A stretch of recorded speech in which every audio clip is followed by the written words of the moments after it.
2008-এর পর সবচেয়ে প্রতিযোগিতামূলক নির্বাচন হয়েছে এবার, ইইউ এর পর্যবেক্ষক প্রধান।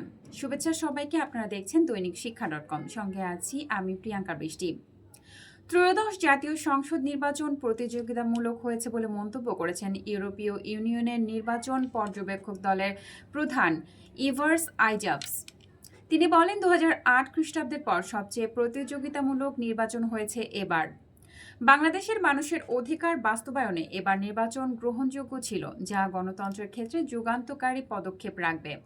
নির্বাচন পর্যবেক্ষণের প্রাথমিক প্রতিবেদন তুলে ধরতে আজ দুপুরে রাজধানীর হোটেল ইন্টারকন্টিনেন্টালে আয়োজিত সংবাদ সম্মেলনে এই মন্তব্য করেন তিনি। ইভার্স আইজাবস বলেন, ইইউ এর পর্যবেক্ষকরা 105টি ভোট কেন্দ্র পর্যবেক্ষণ করেছেন। গ্রহণযোগ্য এবং আইনের শাসন অনুসারে নির্বাচন অনুষ্ঠিত হয়েছে। স্বচ্ছতার সঙ্গে নির্বাচন কমিশন কাজ করেছে, যদিও নারীদের বিরুদ্ধে অবমাননাকর কথাবার্তা ছিল।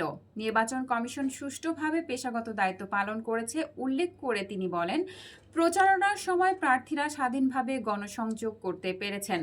নির্বাচনে কম সংখ্যক নারীর অংশগ্রহণ নারী ক্ষমতায়নে রাজনৈতিক সদিচ্ছার অভাবকে তুলে ধরেছে বলেও মন্তব্য করেন ইইউ এর পর্যবেক্ষক প্রধান।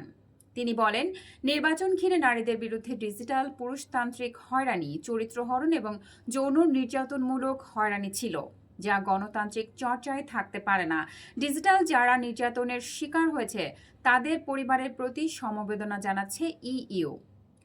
নির্বাচনের পর রাজনৈতিক দলগুলো যেভাবে শান্তিপূর্ণভাবে জয় পরাজয় মেনে নিয়েছে তা প্রশংসার যোগ্য বলেও মন্তব্য করেছেন ইভার্স আইজাবস। দৈনিক শিক্ষা.com এর ইউটিউব চ্যানেলটি সাবস্ক্রাইব করতে ভুলবেন না। ধন্যবাদ।